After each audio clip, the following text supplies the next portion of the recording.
Much. Hello, everyone. Welcome to our wonderful oasis of sleep. And I'm so excited to have Tracy with us today. And she's amazing because she's a grief whisperer and she's a grief coach. And we do have times in our life where it's part of life, we suffer from grief. And I'm really glad because I'm part of her LinkedIn group and I've been to a couple of her sessions in the evening and they've been really helpful. And I thought she could come to us and talk to us about sleep, rest, and relaxation. Because when we struggle to sleep, it's our next best thing is rest. So yeah, I've got some questions which I was going to ask Tracy, and I sent them to her in advance, and I'm hoping that she'd be prepared because I didn't want to just fire questions to her. So first of all, please introduce yourself, Tracy. Hi, everybody. I'm Tracey Jane. I'm the Grief Whisperer. I have a background in mental health nursing, counselling, grief coaching, and a life coach too. So it's very much something I've always worked with people right the way through my career. And really, the grief coaching has come about from losing two core members of my family and really having my eyes opened about how we can deal with grief in a lot of ways. But I have a large family. I work from home. I have a rescue dog. So I'm all about people. My life is enriched with people rather than money. So that's who I am. Thank you. Fantastic. Thank you so much. So my next question is, please let us know why you think rest is important. I don't know about other people, but personally, I find if I don't get rest, I am one of the grumpiest people on the planet. I can't cope with things. It's For me, it's about being present, and I can't be present when I'm tired or my body is too tired or my brain's too tired. I like to give my everything to people and to my life and to what I do. And when you're with people, nobody wants somebody grumpy with them.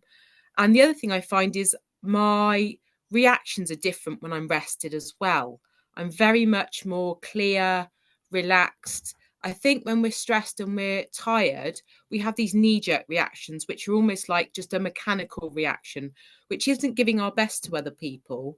And it's not helpful in a lot of situations. It can cause a lot more trouble than it can help. So I think being rested in some form gives people the best of you, I think. And I think that's part of our responsibility as humans is to give the best of ourselves to others. And you can't do that when you're not rested and when you're tired. I agree, and I think it's one of those things that people sometimes miss. You know, when you're grieving, you get overwhelmed in emotion, and sometimes you could forget to actually rest. Yes.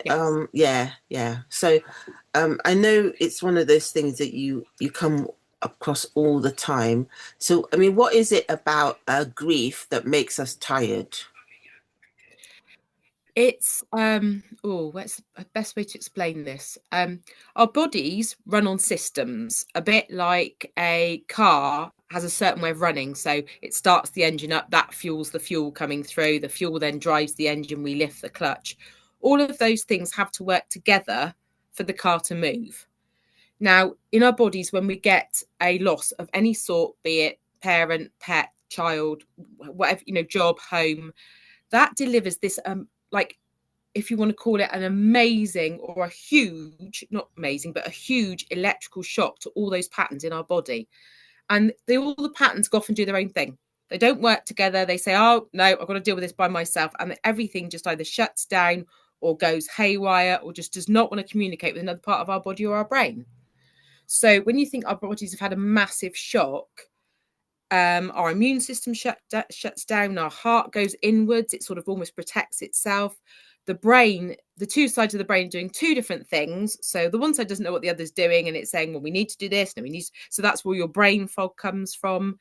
So actually, when you think your body's not working in harmony, it's working twice as hard as it is in your natural state. And it's almost like it's on high alert. So therefore, you can see how much more energy you're going to be using, how much more mental energy you're going to be using because of the emotions that are going on, because there's no synchronizing in the brain going on for what we're dealing with. So actually your body is working so much harder. And I don't know about you, if you've maybe hurt yourself and you're feeling a bit woozy, it's like your body can't cope with that amount of shock. So therefore we're very tired after we've had an accident. We're very tired after, we need to rest. And you get sort of this response, the same response from your body and your mind as you do when you've had maybe a serious accident, where we just need to recuperate and we need to open that heart back up. We need to bring that immune system back online. We need to bring the brain, the two pieces of the brain need to come back together. And that takes time as well, because we have to try and get through that emotion and master that so that we can think clearly again. So we can see how we get tired when we're using twice as much energy, sort of in this hyper alert state, if you like. I think it's a bit like if you've ever been really scared and everything is tense and you're, really, really worried, and everything is just so tight. And then afterwards, your body relaxes and you think, oh, I feel so tired. It's that sort of reaction that happens within that time frame, really. And I think the body is so amazing with the way it copes with dramas and shocks and things that happen to us. We need to work with it. So we need to be listening to when our bodies are tired as well. It's so for the rest side of things, it's being able to listen to your body, knowing, noticing, oh, my body's tired, or noticing, oh, my brain is tired.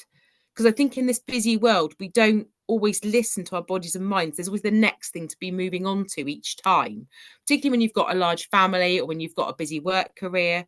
We can get stuck in this autopilot and we can't actually hear our bodies going, stop, I need to stop. Or my brain's going, I can't focus on that. Why can't I focus? It's because I'm tired.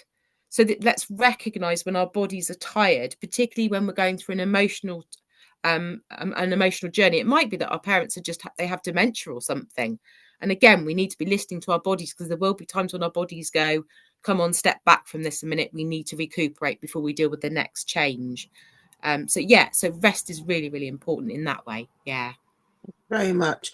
So obviously you come across a lot of people who have had grief in some way. What obviously we need to acknowledge that that's happened. I love the way you said, oh, your body's working twice as hard because, you may not think so, but your body's really getting used to the interrupt of your systems. I like the way you put that. It's very good. So what's helped to help people in your kind of community to deal with it so they can rest and sleep? Well, the very first thing I say to people is, if your sleep is that disrupted, because sometimes if we've had an unexpected loss, our sleep can be exacerbated. The pattern can really go out the window, and you can't cope with that, and you can't even stay asleep sometimes. So what I say to people is, even if you can't sleep, lie there in the dark and let your body do its thing, because eventually the darkness, and reading's the other thing, that left to right, that makes us tired. That naturally brings on tiredness in the body. So to do those sorts of things, but I always say just rest. So if you're not sleeping at night, if at 3 o'clock in the afternoon that's a sleepy time, whatever you're doing, down tools and go and get that rest. Don't think, oh, this is the rest of my working day. If your body's signaling to you that that's your time, your body is now tired in that grief cycle, take that opportunity to rest, because we need that for the clarity and to deal with the emotions. We need that rest time. So I often say to people, even if you can't sleep, go and rest. Some people find if they've lost a spouse, I often suggest put a radio in the bedroom very quietly, so there's a little bit of background noise, because if you've always slept in a bedroom with somebody else, that silence can be deafening. So sometimes we need a little bit of background noise there for almost company while we sleep, if that's what we're naturally used to. So other people hug pillows. They have a pillow that they hug when they go to sleep, because that brings comfort. So that can help us go to sleep again. The other thing I say to people as well is brain dump. If you're in that guilt cycle, or you're in that cycle of I'm missing somebody, or you're feeling very lonely, what's in the brain needs to come out. And I don't mean put it on your phone with the blue light. I mean, get pen and paper, because that actual act of putting pen to paper and writing stuff focuses the brain so it comes out into the universe, and then it's not going round and round in our heads. What you do with it after, whether you chuck it in the bin, you burn it, whatever, that's up to you. But in general, that's a really good way with an emotional situation, particularly if we've got a parent maybe that's going through dementia and we're really worried. Put that on a notepad by the bed. that is done. That we'll deal with that tomorrow. And then the brain can then begin to, I call it debrief, because particularly when we're in a highly emotional state, we can't let go of that cycle. And we need to have a way of that cycle coming out, be it music, be it a radio, be it a bath time, a warm bath at night time. There's lots of oils we can use. Lavender's a really great one. And I think rosemary's another one. Yeah, I've got rosemary, some. lavender, Yeah, mandarin is good. yeah, Lemongrass is good. Orange blossom is good. amazing. Also, sweet marjoram is good. So yeah, I know about those Yeah. some good oils that we can use. So, do you have any other tips for us to cope? Because Christmas and New Year is a really hard time for a lot of us because we're missing our loved ones. Yeah. There's lots of things we can do. I think the biggest one is self-care. You Thank you. choose when you mix what you do over that Christmas. And I don't care if you use the grieving card, use the grieving card. Mm, Say, not up to it today. mm. The difficulty that comes with this is you've got joy and sorrow together. And what Exactly. I say to people is we need to be socializing, because our chemicals in our body, we need to be mixing with other human beings. It actually Definitely. heals us. Mm, But I also understand that actually we can be in a room full of people and feel really, really lonely because that one person's not there. yeah. So we have to it's a really difficult, but if we can do it, it's to manage this balancing act over Mm, Christmas. So thank if you've you. got family saying, you really, really must come and see me, I don't want you on your own for Christmas. Yeah. One of the responses I tell people that I have as clients is, thank you for your care. Mm, I'm really, really want to be on my own, but please give me a phone call in a yeah. couple of hours' time, or give Yeah. me a call in 4 hours' time. Yeah. I will answer. Yeah. And then you're keeping those that love you and care about you happy, Yeah. but you get your reflection space time too. Yeah. And don't be frightened to say, I'm okay, but I just need a quiet Christmas. Yeah. Because sometimes Thank we you. do need that. We We don't need do. to be bombarded and everybody being jovial, because that's not what we feel like. No. So pick your times. Christmas is on your terms if you're Yeah. grieving.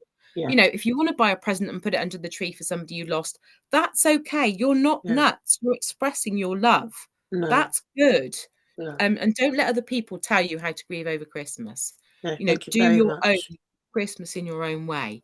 So Thank if you you. want to stay up to midnight and go to midnight mass on your own, that's okay. Yeah. Don't let anybody else dictate what you do. Particularly that first Christmas is so raw and Mm, so difficult. You need to listen to your body and go with the flow of what you feel is right. If you yeah. want to be with family, that's lovely. That's really healing.